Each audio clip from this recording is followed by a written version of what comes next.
ब्रह्मा विष्णु महेश अजर अमर नहीं है, इनका भी आविर्भाव अर्थात जन्म तथा तिरोभाव अर्थात मृत्यु होती है। प्रमाण के लिए देखिए देवी भागवत महापुराण। ब्रह्मा, मैं, विष्णु और शिव ये तुम्हारी प्रभाव से जन्मवान है। हम तो जन्मवान है, हमारा तो जन्म होता है और मरते हैं, नित्य नहीं है, हम अविनाशी नहीं है। फिर इंद्रादि दूसरे देवता नित्य किस प्रकार हो सकते हैं? कृपया अवश्य सुनिए जगत गुरु तत्वदर्शी संत रामपाल जी महाराज के अमृत वचन।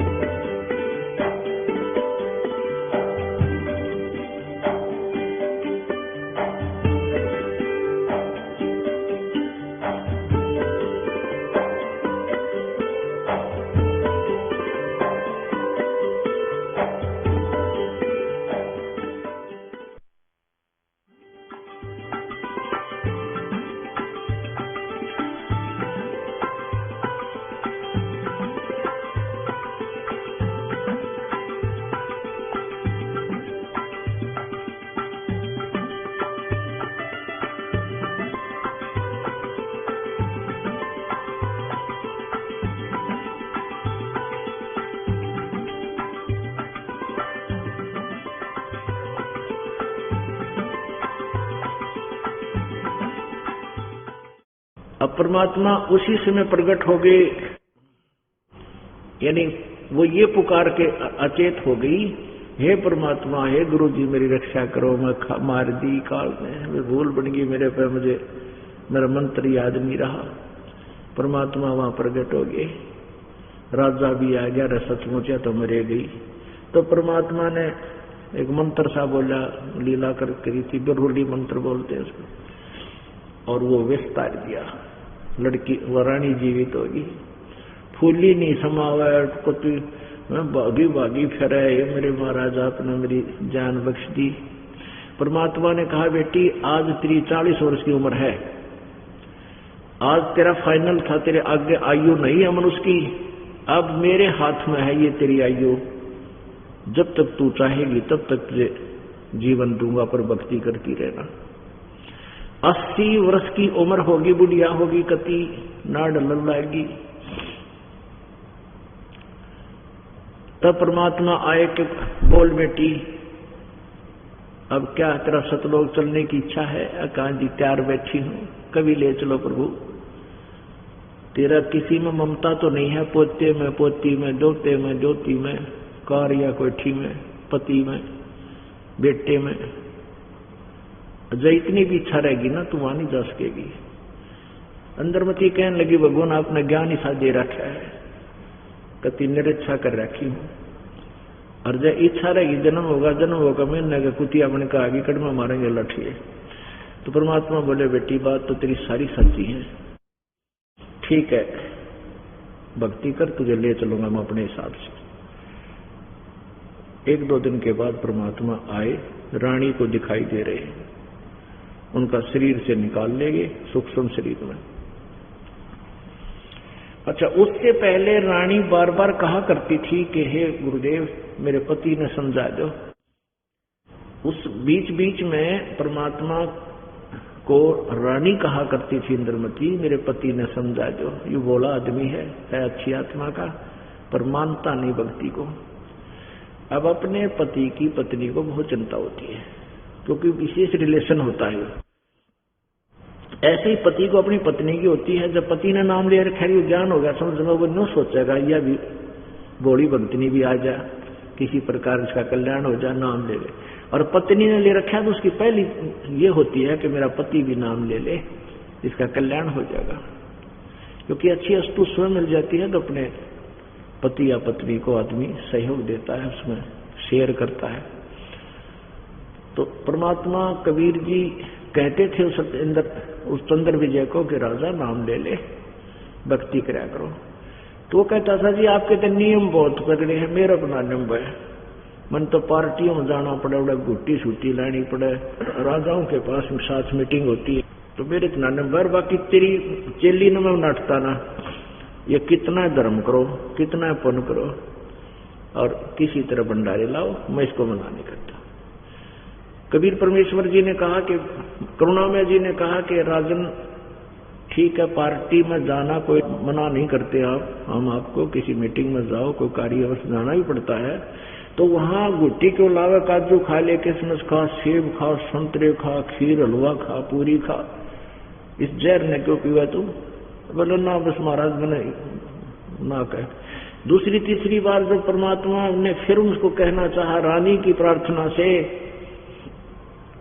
चंद्र विजय ने बोला बाबा जी मेरे ताई आज के बाद भक्ति के बारे में मत बोलना, और तेरी रानी ने मैं मना नहीं कर, तेरी चेली ने मना नहीं करता, चाहे कितना भंडारा करे, चाहे सारा खजाना खाली कर दे, ये मेरी अंतिम आदेश है, मेरे ती भक्ति के बारे में मत बोलना। अब परमात्मा कहते हैं कबीर पिछले पाप ते हरि चर्चा ना भावे, हरि चर्चा ना सुहावे, कह ऊंगे कह उठ चले ना और बात चलावे, तुलसी पिछले पाप ते हरि चर्चा ना भावे, जैसे जबर के बेग ते भूख विदा हो जावे।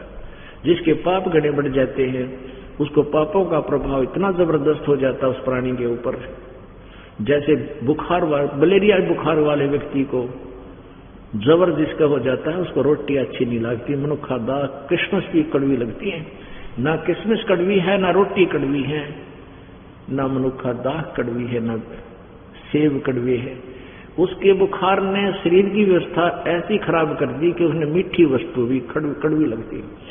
तो ऐसे ही जब पाप बढ़ जाते हैं प्राणी के, राम नाम की मनुखा दाग उसने कुनीन कैसी लगे, लेकिन उसका इलाज भी यही है कि रह रहकर उस कुनीन कड़वी होती है, रोग काटने के लिए कुनीन ही खानी पड़ती है, न चाहते हुए भी फांका मारना पड़ता है। ऐसे ही इस परमात्मा की चर्चा ना सुहावे तो भी बार बार सुननी ही चाहिए, ये कुनीन का काम करेगी और रोग काट देगी, पाप नाश करेगी। लेकिन राजा ने ये बैन ला दिया कि मेरा आगे चर्चा ना करना। ठीक है भाई कोई बात नहीं। अब रानी को ऊपर मानसरोवर है कि यहां पर इस काल के लोक में, उस मानसरोवर पर छोड़ दिया,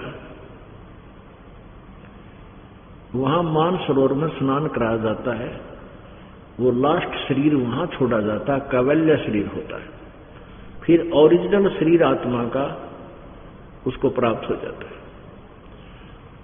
तो वहां कहा कि बेटी अब तू बता दे तेरे मन में कोई इच्छा तो नहीं है। अब इंद्रमती कहती है महाराज वैसे तो आपकी ने ऐसा ज्ञान दे दिया, मुझे कोई इच्छा नहीं। ना बेटी फिर भी बता, परमात्मा चाहो थे अपने मुंह तक कह दे एक बार, उनको तो मालूम था कि थोड़ा रह रहा कचरा। नो बड़ी जी न बता कोई बात है तो, नो बड़ी जी और तय मन कोई ममता कोई ना, मेरा पति है ना बहुत अच्छा आदमी था, बहुत अच्छा व्यक्ति राजा, मेरे को कभी मना नहीं किया, कितना मन दान किया, कितना भंडारा कर दिया, और आप भी मुझे उसी के कारण मिले हो, नहीं तो आजकल के पति से निकम्मे हैं, अपनी पत्नी ने जाखड़ भी ना दे बाहर की तय, ना गैर पुरुष ने घर मान दे, और मेरा पति बहुत बढ़िया था, हे गुरुदेव उस पर भी दया करते वो पार हो जाए। परमात्मा बोले बेटी मन मन में सोचा तो तेरे आज्ञा में कितना रो लिया उसने, कब मैं न मानता ही नहीं, ये क्यों करके करूं। नो बोला फिर तू वाला 2-4 वर्ष याद रहे इस मान सरोवर पर। अब परमात्मा जान के कि यह भी कमजोरी है, अब यह कह जरूर से समार के बात ने, पर यह भी कमजोरी है। एक बुढ़ा आदमी था बुजुर्ग, और डॉक्टर के पास चला गया। डॉक्टर जी से कहा कि डॉक्टर जी मेरे दोनों शर्म में दर्द रहे से। डॉक्टर ने देखा अस्थिपिंदर सा हो रहा बुढ़ा कति कमजोर, ने बोला बाबा कमजोरी है बुजुर्ग या कमजोरी है, यानी वीकनेस है तेरी बॉडी में, बूढ़ा शरीर है। बोला अच्छा, मैं उठूं होना जब खड़ा होता हूं चक्कर आता है। डॉक्टर बोला भाई कमजोरी है। ने बोला जी मेरी पिंडिया में भड़क रहा है, पिंडलिया में। डॉक्टर बोला कमजोरी है। अब बूढ़ा बोला तो डॉक्टर है गम चक्कर है, कि में भी कमजोरी है तो यही बात जाने है और कि मैं जानता है कोई ना। अब डॉक्टर बोला बाबा यह भी कमजोरी है, क्यों कमजोर आदमी ने गुस्सा गणाया करे, छो आया ना तुमने, ये भी लक्षण कम वीकनेस के हैं। परमात्मा कबीर जी कहने लगे उस लड़की के बारे में, सोचने लगे इंद्रमती के में कि अब ये कह रही है ना मेरा पति ऐसे ऐसे आ जाए तो बहुत अच्छा हो, तो ये अभी कमजोरी है इसमें, या पार होना दे इसने। परमात्मा ने बोले मैं जाता हूं, पर क्या हुआ? कबीर जी ने कहा कि बेटी अब वो लगभग 90 वर्ष का हो चुका है, अब उसकी मृत्यु होगी और उसकी वो दुर्गति होगी, देखेगा उसको, जनता देखेगी। अब राजा क्या हुआ, रानी की मृत्यु के 1 महीना लगभग कुछ दिन पश्चात वो राजा बाहर से आया, हाथी से नीचे उतरा और चौक में आते ही चक्कर आकर के गिर गया, अचेत हो गया। अब वो टाइम आ गया उसकी टिकट कटने का। परमात्मा कहते हैं तू जाने मेरी ऐसे निभाएगी, ये तो हरदम लेखा भरना रे। परमात्मा कबीर जी की वाणी में है कि तूने सोचा मेरे न्यू ठाठ रहेंगे, क्योंकि अच्छे घर में भी सुख है, पैसे भी हैं, गुट्टी लाने में भी पूरा व्यवस्था है, तूने सोचा न्यू ठाठ रहेंगे, ये तो तेरा समय इतना है, संस्कार तभी तक रहोगे और फिर यह मृत्यु होगी, सदा नहीं रहेगी ऐसे ये ठाठ। वैसे तो जैसे बालक है, फिर युवा हुआ, जवानी भी सदा नहीं रहती, फिर वृद्धावस्था आती है और वृद्धावस्था तो फिर जी क्या झाड़ हो जाता है। तो परमात्मा कहते हैं कि सदा नहीं निभाएगी ऐसी, तो सोचा मेरी ऐसे निभाएगी, हरदम लेखा भरना रे। अब क्या हुआ, यम के दूत आगे और सूक्ष्म रूप में अंदर से उसकी जुबान बंद कर दी, अचेत कर दिया, उसको इतनी पीड़ा दे रहे हैं, उसको मार मार कर लठ भाले ठोक रहे हैं उसके, उस जीव को उस शरीर छुड़वाने के लिए। अब कोई किराए के मकान पर भी रहता हो ना, अपना मकान तो बहुत बड़ी चीज होती है, किराए के मकान पर भी कोई ले रहा और एकदम मकान मालिक कह दे इसने कल खाली कर दे, वो खाली नहीं करे तो ने कहा देखूंगा, दुख होता उसको बड़ा, जिले में अच्छा सेट हो रहा था, ये तक के फिर कल फिर उठाने पड़ेंगे बर्तन, तो वो भी ना छोड़ कर राजी, किराए वाला भी। तो और इसमें तो ये परमानेंट मान रहे हम शरीर ने, ये तो छोड़ना बड़ी मुश्किल है। तो उसका लठ मार मार के भाले ठोक ठोक के अंदर से सूक्ष्म शरीर में पीड़ा बहुत होती है, तो उसको परेशानी पैदा कर रखी। और वो अंतिम सांस लेने ने खिंच खिंच कर राजा और टट्टी और पेशाब उस अफलातून की दोनों निकल गई उस राजा की। अब परमात्मा ने कहा रानी देख बेटी, तेरे तो शेर की दुर्गति हो रही, जब तक राम नाम लिया नहीं, अब के बिरान मिट्टी हो रही है बेटी, के करांगी, दुनिया मानती नहीं, जनता का के करूं मैं। अब रानी ने देखी जब अपने पति की दुर्गति, आंखों में पानी आ गया, कहने लगे भगवान अब आप जानो, आपका काम जाने। बतेरा आपने बहुत समझाया, मैंने भी बहुत कहा, पर नहीं मान्या वो, देख लो, दया कर दो मेरे दाता, आपका बच्चा है।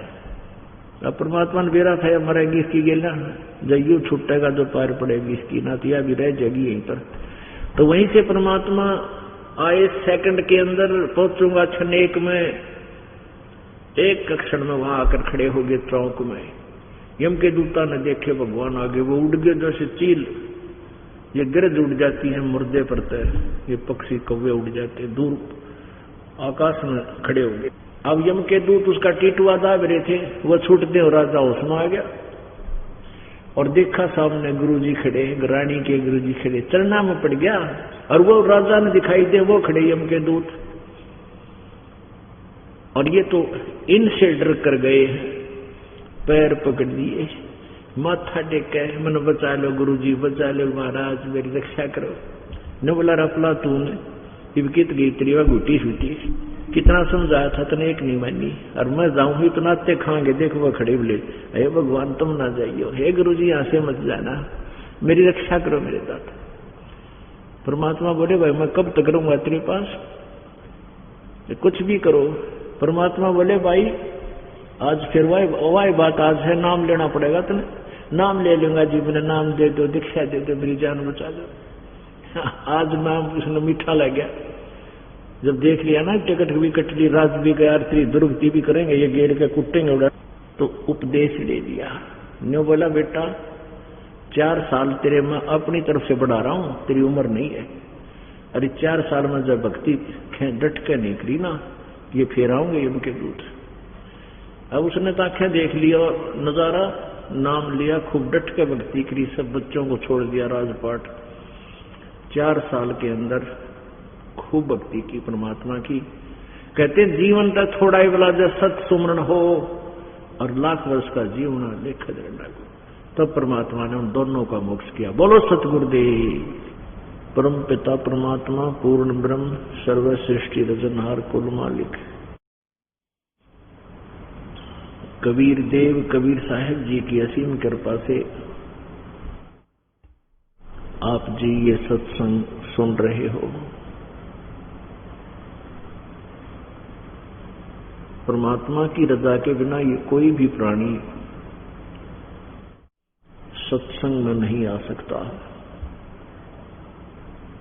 सकल पदार्थ है जग माही और कर्महीन नर पावत नाही। परमात्मा कबीर देव जी हमारे कुल मालिक हैं, सभी आत्माओं के एकमात्र वो संरक्षक हैं, जनक हैं।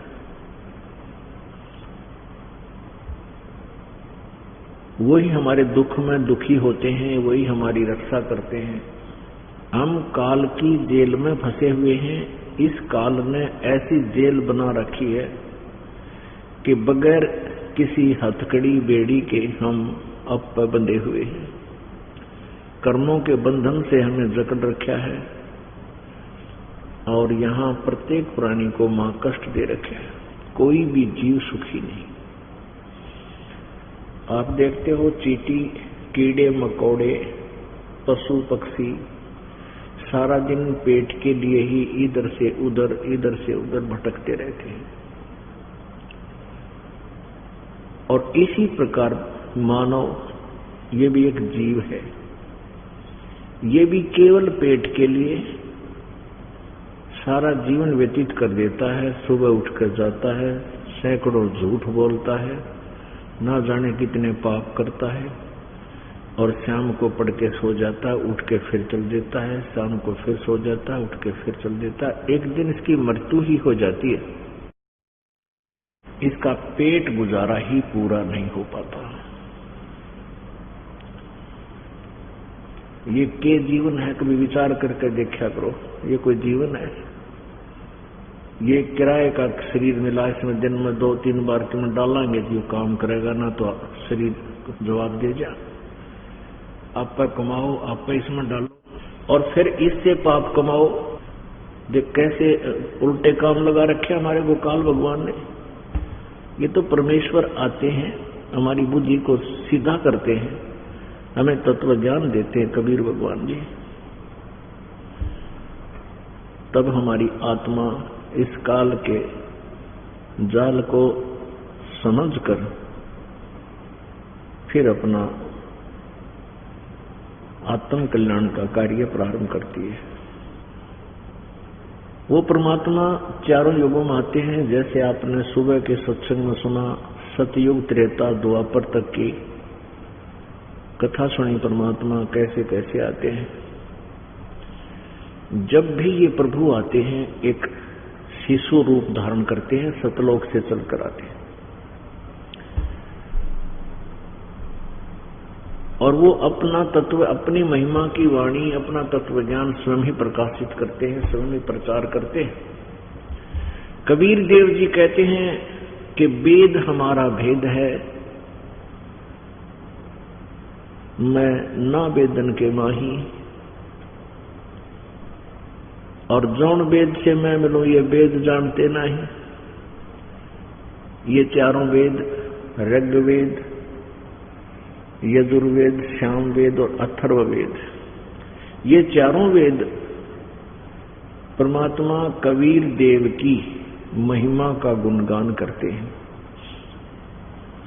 लेकिन इन वेदों में परमेश्वर कबीर देव परम अक्षर ब्रह्म, उस पूर्ण परमात्मा के पाने की विधि नहीं है।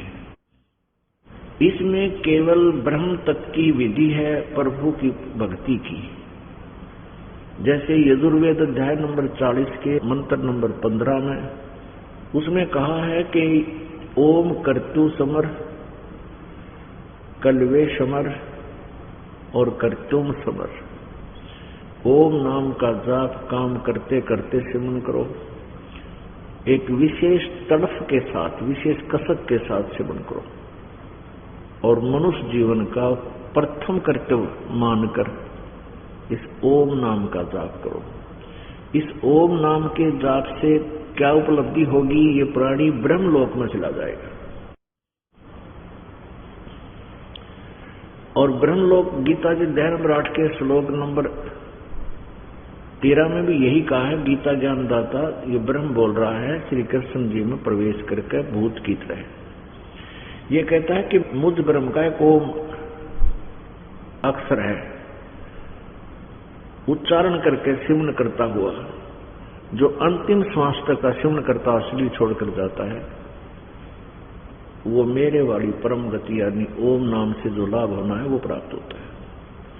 ओम नाम के जाप करने वाला कहाँ जाता है? ब्रह्मलोक में जाता है। गीता जी अध्याय नंबर 8 के श्लोक नंबर 16 में लिखा है कि ब्रह्मलोक पर्यंत ये सभी लोक पुनरावर्ती में है। पुनरावर्ती माने वहां गए हुए प्राणी भी पुनर्जन्म मृत्यु में आ जाते हैं अपने पुण्यों के क्षीण होने पर। तो इससे सिद्ध है कि ब्रह्म से लाभ पूर्ण मोक्ष नहीं हुआ, ब्रह्म लोक में गए, वहां अपने पुण्यों को क्षीण किया, वापस फिर आ गए। अब जौन वेद से मैं मिलूं वो वेद जानते ना, जिस वेद से मैं मिलूं, परमात्मा कहते हैं जौन से वेद के द्वारा, वो कौन सा वेद है? वो सूक्ष्म वेद है, सच्चिदानंद घन ब्रह्म की वाणी है वो,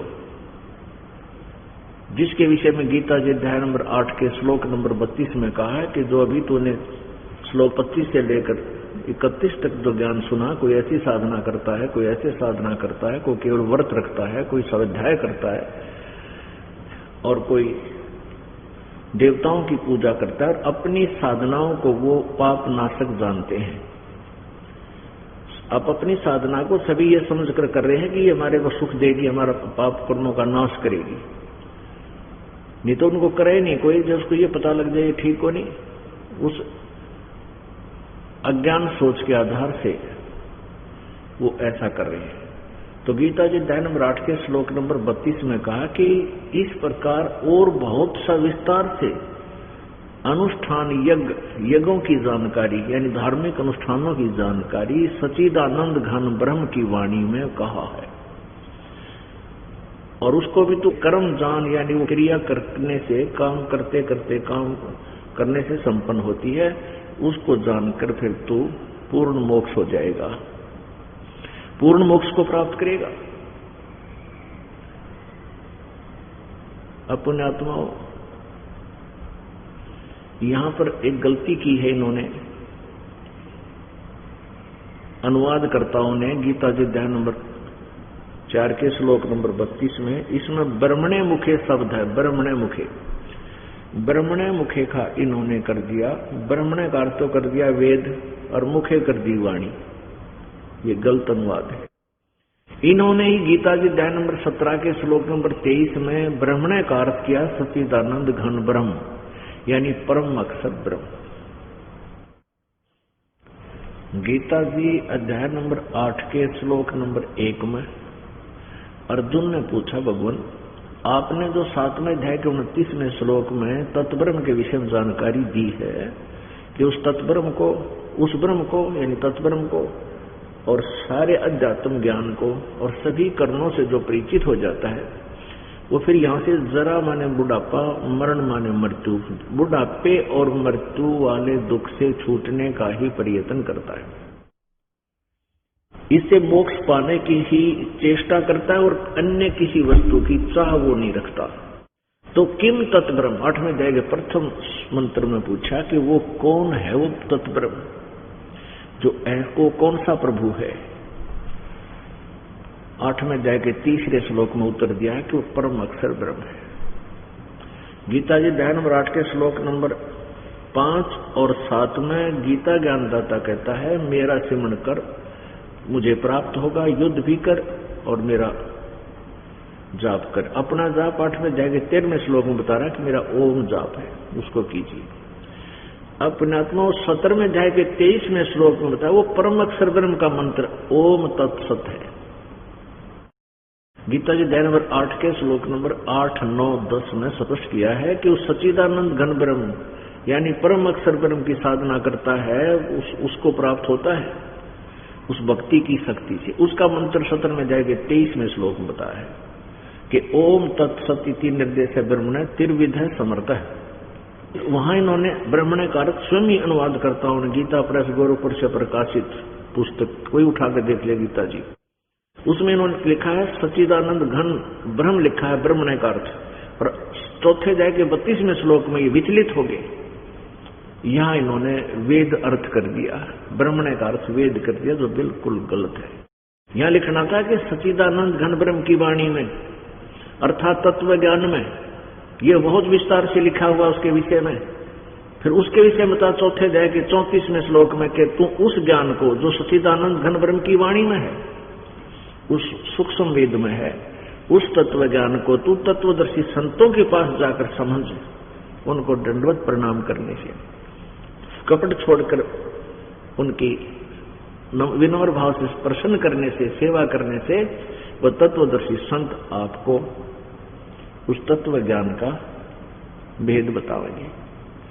तो इससे सिद्ध है कि तत्व ज्ञान जो है उसके विषय में है। ये गीता वाले ज्ञान से संबंध नहीं है इसका। गीता जी का ज्ञान तो बता ही रहा है, वो कह रहा मेरे पास ये पूरा नॉलेज नहीं है, उसके लिए तत्वदर्शी संतों की खोज करो।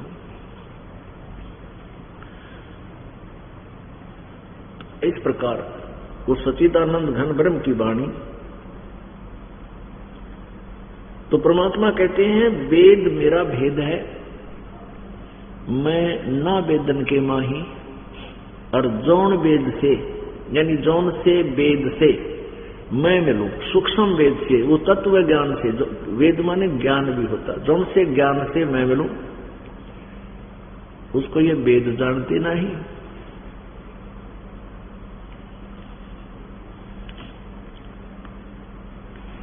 परमात्मा स्वयं ही आकर के अपने यथार्थ ज्ञान को प्रचार करते हैं।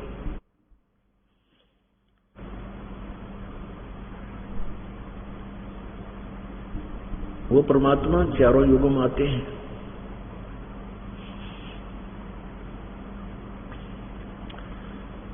अब परमात्मा की पहचान करने के लिए हमने वेदों का सहारा लेना पड़ेगा, क्योंकि पवित्र हिंदू धर्म के अनुयायी इन पवित्र चारों वेदों को यथार्थ ज्ञान युक्त, सत्य ज्ञान युक्त मानते हैं। सत्य ज्ञान युक्त मानते हैं कि वेद जैसा ज्ञान नहीं, और पुराणों को भी सम्मान दृष्टि से ही देखते हैं। श्रीमद् भगवत गीता एक विशेष आदरणीय सदग्रंथ पवित्र हिंदू धर्म के अनुयायियों का है।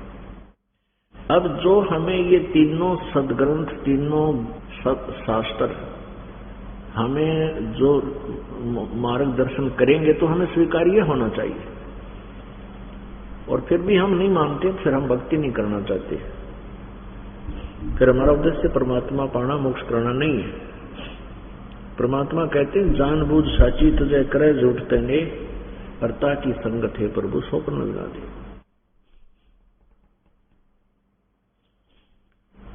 वो परमात्मा सतलोक से चलकर आता है, वो परमात्मा सतलोक में रहता है, सतलोक वासी है। सतलोक वो स्थान है जिसको शाश्वत स्थान भी कहते हैं, सनातन परम धाम भी कहते हैं, जिसको सचखंड भी कहते हैं। और परमात्मा वहां सतपुरुष, सतपुरुष माने अविनाशी पुरुष माने प्रभु परमात्मा, अविनाशी परमात्मा सतपुरुष। अकाल मूर्त का अर्थ भी यही है, जिस साकार प्रभु का नाश ना हो। मूर्त माने साकार, और शब्द स्वरूपी राम, शब्द स्वरूप माने अमर, राम माने परमात्मा, अमर परमात्मा, क्योंकि शब्द का नाश नहीं होता है। तो हमने उस अमर पुरुष को समझना है। परमात्मा कहते हैं सतलोक से हम चलाए काटन यम की फांसी, अमर लोक से हम चलाए, सतलोक से हम चल कर आते हैं और इस काल की फांसी, काल का बंधन, कर्म बंधन जो हमारे जीवों को फंसाए बैठा है, उसको काटने के लिए मैं आता हूं। अब सबसे पहले हमने अपने इन सदग्रंथों का सहारा लेना पड़ेगा कि वो परमात्मा सतलोक से चलकर आता है, अपनी प्यारी आत्माओं को मिलता है, अच्छी आत्माओं को मिलता है, श्रेष्ठ आत्माओं को मिलता है और फिर उनको अपने यथार्थ ज्ञान से परिचित करवाता है। परमात्मा परमेश्वर का सतलोक से यहाँ आगमन का उद्देश्य केवल ज्ञान प्रचार ही होता है। उसके लिए हम अपने पवित्र वेदों का सहारा लेते हैं। ये देखिएगा ऋग्वेद मंडल नंबर 9-10 महर्षि सिद्धांत सरस्वती द्वारा प्रकाशित, अनुवादित लिखा है इन्होंने। ये देखिएगा, प्रकाशक हैं सार्वदेशिक आर्य प्रतिनिधि सभा, महर्षि सिद्धांत भवन, रामलीला मैदान, नई दिल्ली 2। फोन नंबर इतना है, फैक्स नंबर ये, ईमेल इनकी इतनी है। ऋग्वेद आर्य भाषा भाष्य महर्षि सिद्धांत सरस्वती कृत। वैसे दानत का अनुवाद किया हुआ नहीं है, फिर भी इधर झूठे गणे थे, फिर भी हमने अपना उद्देश्य पूरा करना है। मुद्रक है Prince offset printers, 1510 Pataudi house, Daryaganj, नई दिल्ली। इसमें हम देखते हैं ऋग्वेद मंडल नंबर 9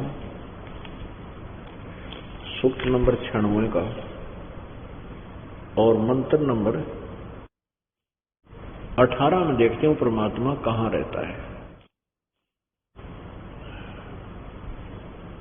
ये देखिएगा, ये है ऋग्वेद मंडल नंबर 9 सूक्त नंबर 96।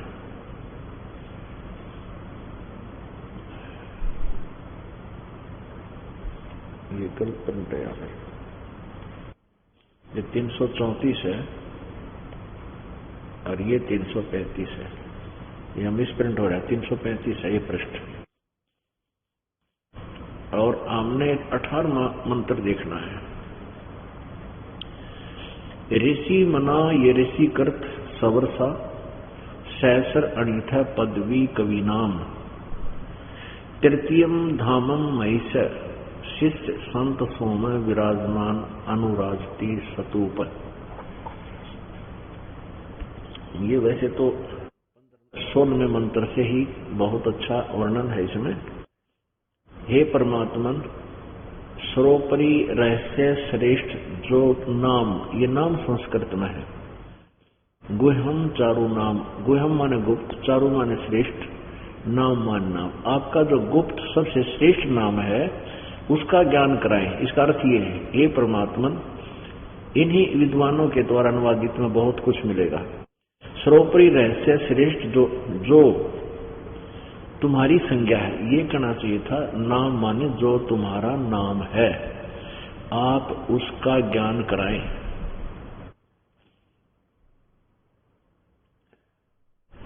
हे परमात्मन, सर्वोपरि रहस्य, गुह्यम माने गुप्त, आपका बहुत रहस्य में जो सर्वोपरि सबसे उत्तम, सबसे ऊपर, चारु माने श्रेष्ठ, नाम माने नाम, नाम लिखना था, जो तुम्हारी संज्ञा नहीं, जो तुम्हारा नाम है, आप उसका ज्ञान कराए। बस अब यहां देखिए 17वें में उसका ज्ञान नाम लिया है, बताया है।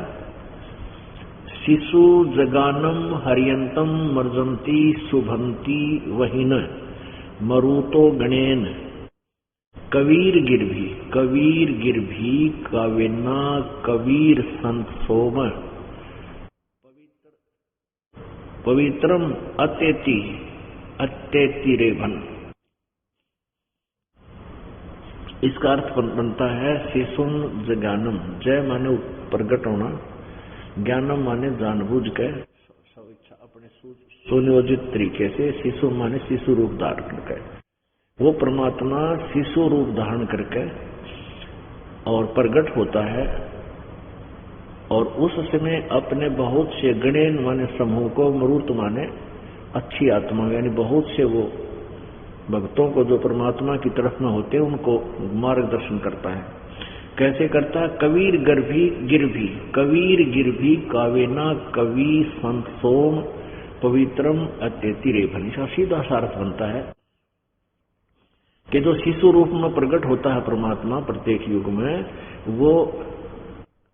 वो परमात्मा कबीर है। कबीर, ये कवि बोलते हैं इसको, हम इसको कबीर देव बोलते हैं। कबीर देव, कवि साहब मान ले, इसका अर्थ कवि ही मान ले, कवि साहब, हम उसको कबीर साहब, हम लिखने लगे कबीर साहब।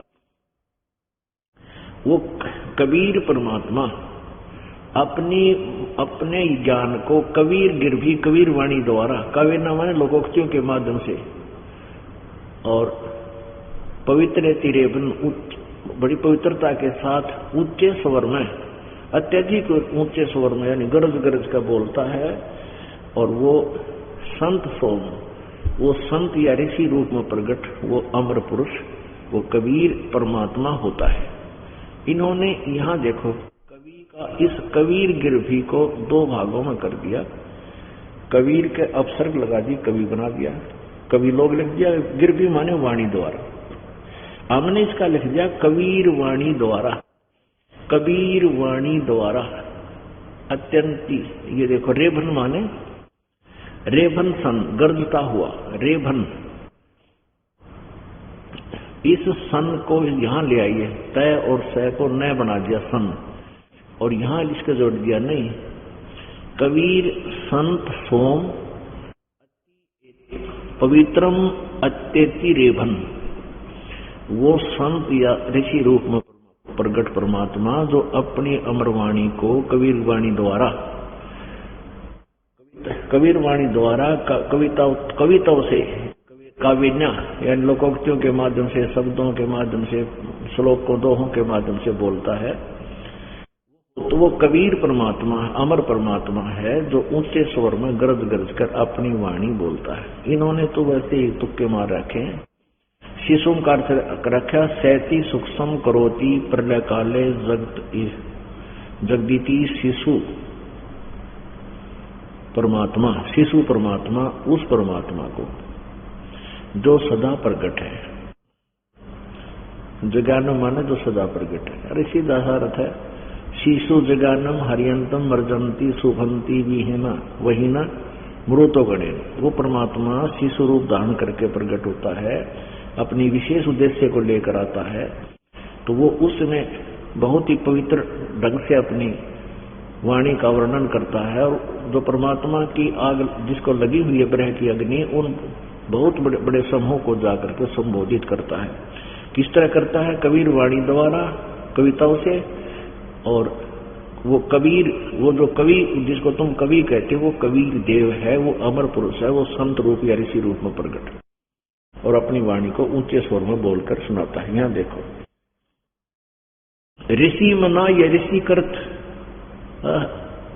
सवर्षा सहसरणीथ पदवी कवि नाम तृतीयम धामम महिषे शिष्य संत सोम है विराजमान अनुराजती सतुप। सतुप का अर्थ होता है गुंबज में, विराज माने विराजमान है, अनुराजती माने बहुत ही तेज, उस तेजों में शरीर से युक्त है। और वो तृतीयम धामम, तीसरे धाम में विराजमान है, विराजमान है। ऋषि मना ये ऋषि कृत, जो संत या ऋषि रूप में प्रकट परमात्मा आता है ज्ञान प्रचार करने के लिए, उस ऋषि कृत, उस संत के द्वारा अनुवादित, उस संत रूप में प्रकट परमात्मा द्वारा अनुवादित बोली गई वाणी, उस परमात्मा द्वारा बोली गई वाणी हजारों की संख्या में बोली गई वाणी। अब वो जो ऋषि कृत, उस ऋषि या संत रूप में प्रकट परमात्मा के द्वारा जो सच्चिदानंद घन ब्रह्म की वाणी यानी कबीर वाणी तत्व ज्ञान में हजारों की संख्या में असंख्य वाणी बोली जाती हैं, और जिस कारण से वो कवि नाम पदवी, प्रसिद्ध कवियों की पदवी भी वो परमात्मा प्राप्त करता है, और वो तीसरे धाम मुक्ति धाम में विराजमान है, एक तेजो में शरीर युक्त और एक बहुत बड़े गुम्बज में, स्तूप माने गुम्बज में। अब आप आराम से पढ़ोगे ऋग्वेद मंडल नंबर 9 और सूक्त नंबर 96। अब कहते ना करत कर्तव्यास के जड़मती होत सुजान, रसरी आवत जाते सिर पर पड़त था निशान। अब हम इसको आराम से पढ़ लेंगे, संस्कृत के कोई पाठ थोड़ा ही है।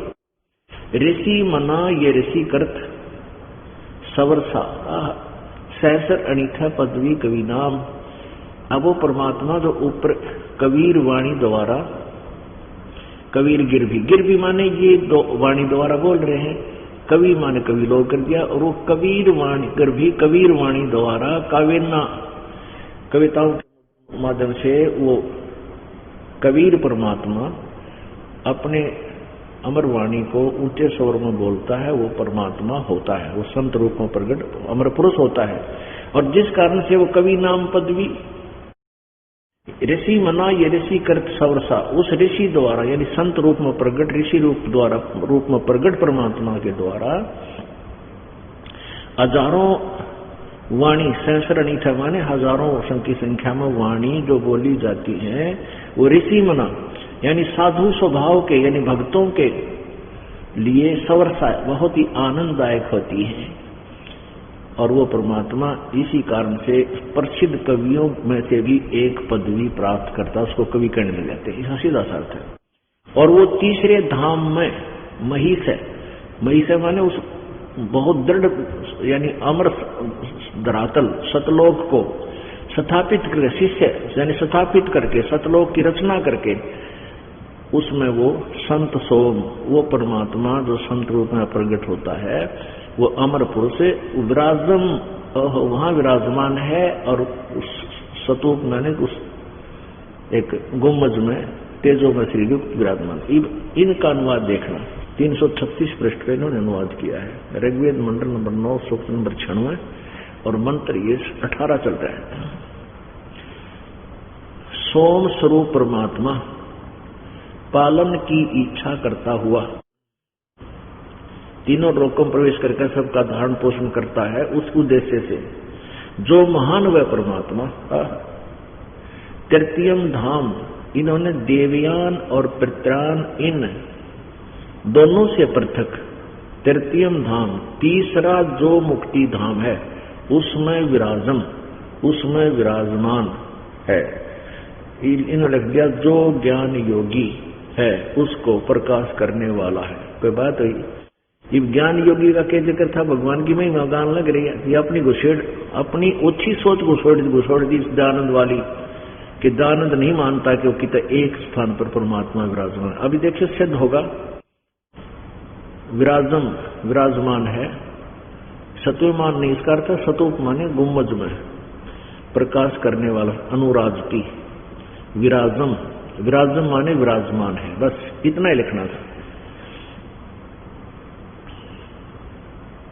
ऋषि कृत का नकेरत कर दिया, सब ज्ञानों का प्रदाता। कोई बात हुई, ऋषि कृत माने जैसे कहता नहीं, जैसे यहाँ लिखा है इन्होंने दानंद, वैसे दानंद कृत यानी दानंद द्वारा किया हुआ अनुवाद लिखा है इसमें। वैसे ये अनुवाद दानंद का नहीं है, ये देखो इसी के इस ऋग्वेद के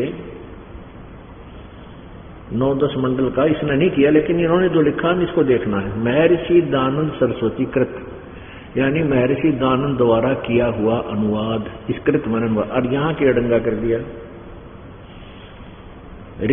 ऋग्वेद मंडल नंबर 9 सूक्त 96 के मंत्र 18 में, यह जो ऋषि कृत सब ज्ञानों का प्रदाता सवरसा सूर्य आदि को प्रकाशक है। कोई बात हुई, सवरसा वो बहुत ही आनंददायक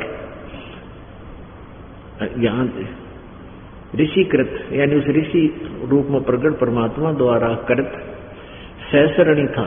देखना यहाँ पर ये और पढ़ सहसर अणी था, अनंत प्रकार की सत्वनीय है। इसका अर्थ है सहसर अणी था माने हजारों वाणी वो परमात्मा बोलता है। और कवि नाम पदवी जो क्रांतदर्शियों की पदवी अर्थात मुख्य स्थान है। ले अड़ंगा कर रखे। अब हमने यहाँ से सिर्फ इतना ही लेना है कि वो परमात्मा तीसरे मुक्ति धाम में विराजमान है और वो कबीर है, शिशु रूप धारण करके वो प्रकट होता है। जब धीरे धीरे बड़ा होता है अपने उद्देश्य को के लिए, जो जिस उद्देश्य से आता है वो फिर अपने उसी को पूरा करता है। हजारों की संख्या में वाणी बोलता है जो उस ऋषि स्वभाव वाले साधु संत भक्तों के लिए उनके द्वारा बोली गई वाणी बहुत ही आनंददायक होती है। अब हम आते हैं ऋग्वेद मंडल नंबर 9 सूक्त नंबर 96 के मंत्र नंबर 18 के अनुवाद में एक अड़ंगा अड़ा दिया ज्ञान योगी के तीसरे धाम में विराजमान जो ज्ञान योगी। ज्ञान योगी का क्या मतलब? परमात्मा ही महिमा चल रही है। अब आगे इसका क्या है कि दानंद के द्वारा अनुवादित नहीं है। वो इसके विषय में लिखा है 9वें और 10वें मंडल के विषय में 1 से 6 तो दानंद जी कर गए अड़ंगा, इसका अनुवाद अड़ंगा, और 7 से लेकर 10 तक 7वें लेकर के बारे में लिखा किसने करा। लेकिन फिर भी उसके अंदर भी दो तीन आचार्यों ने अपने अपने हिसाब से अनुवाद किया। अब जो 8वें अध्याय का 86 ऋग्वेद नंबर 9 का मंत्र अनुवाद सूक्त नंबर 86 का जो अनुवाद है और 82 का, ये किसी और ने किया है जिसकी बुद्धि मालिक ने खोल दी थोड़ी सी और उसने कुछ ठीक लिख दिया। देखो ऋग्वेद मंडल नंबर 9 सूक्त नंबर 86 26 नंबर मंत्र में, 86 का 26 नंबर मंत्र है। इसमें बहुत ही स्पष्ट किया है यज्ञ करने वाले यजमानों के लिए, यज्ञ करने वाले यानी धार्मिक अनुष्ठान यानी साधना करने वाले यजमानों माने भक्तों के लिए परमात्मा सब रस्तों को सुगम करता हुआ उनके विघ्नों को मर्दन करता है, उनके संकटों का निवारण करता है, उनके पाप नाश कर देता है और उनको पवित्र करता हुआ और अपने रूप को सरल करता हुआ।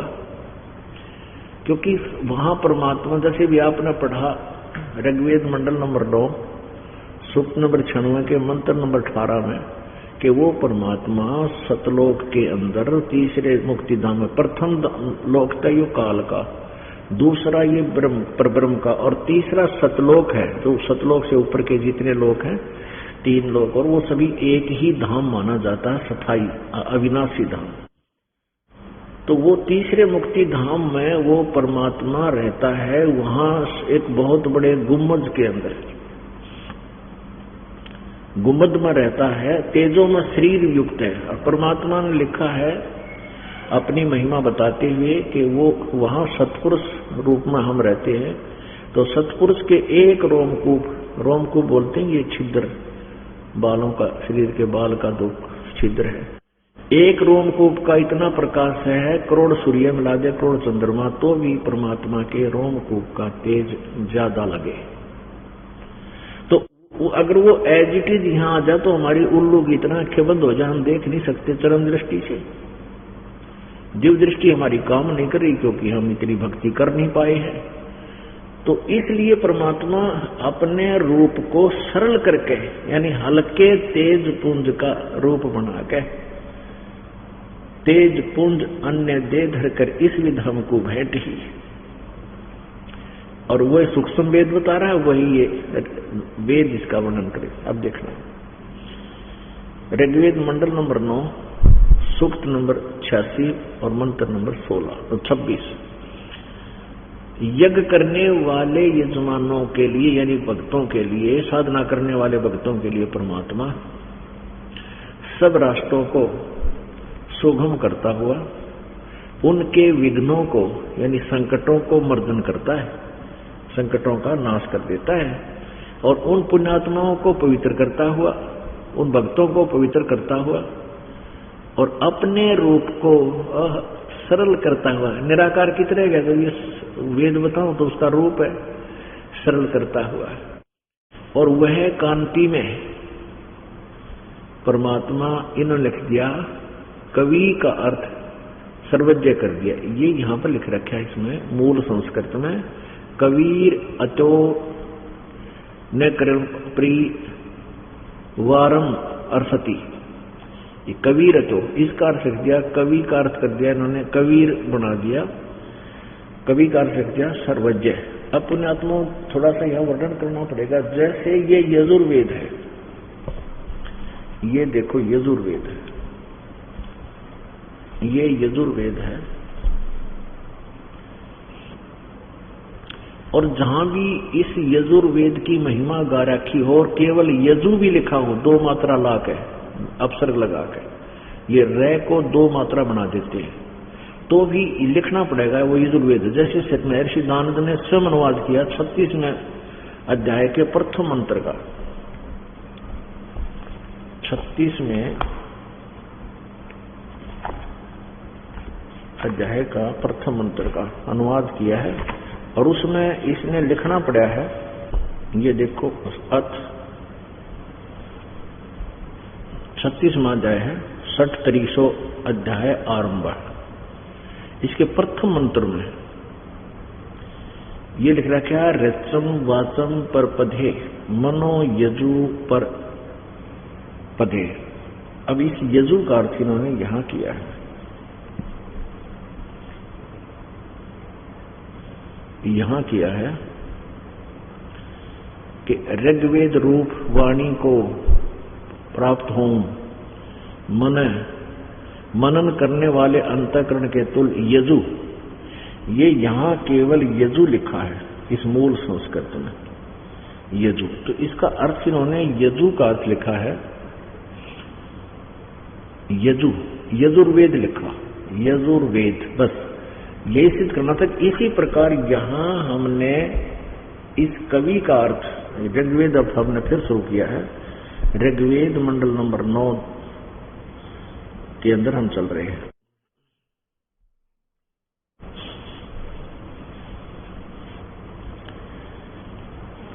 ऋग्वेद मंडल नंबर 9 और सूक्त नंबर 86 का मंत्र 26 पढ़ रहे हैं। इन्होंने वह परमात्मा कवि का अर्थ लिख दिया सर्वज्ञ, हम इसको लिख दिया कबीर देव, यहां कबीर देव लिख दिया, बस कबीर देव। चलो कवि का अर्थ कवि मान लिया, हम कवि साहब, हम उसको कबीर साहब कहने लगे, नोट कवि साहब, कबीर साहब कहते हैं। तो वो परमात्मा कबीर देव विद्युत के समान क्रीड़ा करता हुआ, यानी जैसे बिजली एक पल में यहां आ जाती है, आकाश की बिजली गिरती है सेकंडों में, और वर्णीय पुरुषों को प्राप्त होता है। वर्णीय माने श्रेष्ठ अच्छी आत्माओं को प्राप्त होता है, मिलता है। अब देखो इसमें कमाल कर दिया 7वें में, ये तो इन्होंने वैसे अडंगा कर रखा, प्रेम की सैकड़ों धाराएं, ये कुछ नहीं है, परमात्मा को प्राप्त होती है। यहां हमने ये देखना, जो परमात्मा प्रकाश पुंज परमात्मा को, यानी तेज पुंज दे धर के तेज पुंज का रूप बनाकर जो परमात्मा आता है, उसको बुद्धि वृत्तियां विषय करती, मर्दमती, यानी वो अच्छी तरह, अच्छी आत्मा अच्छी तरह जान सकती है। जो परमात्मा ध्रुवलोक के तीसरे पृष्ठ पर विराजमान है, हो गया ना सपृष्ठ, जो परमात्मा ध्रुवलोक के और तीसरे पृष्ठ पर विराजमान है, वहां परमात्मा बैठा है।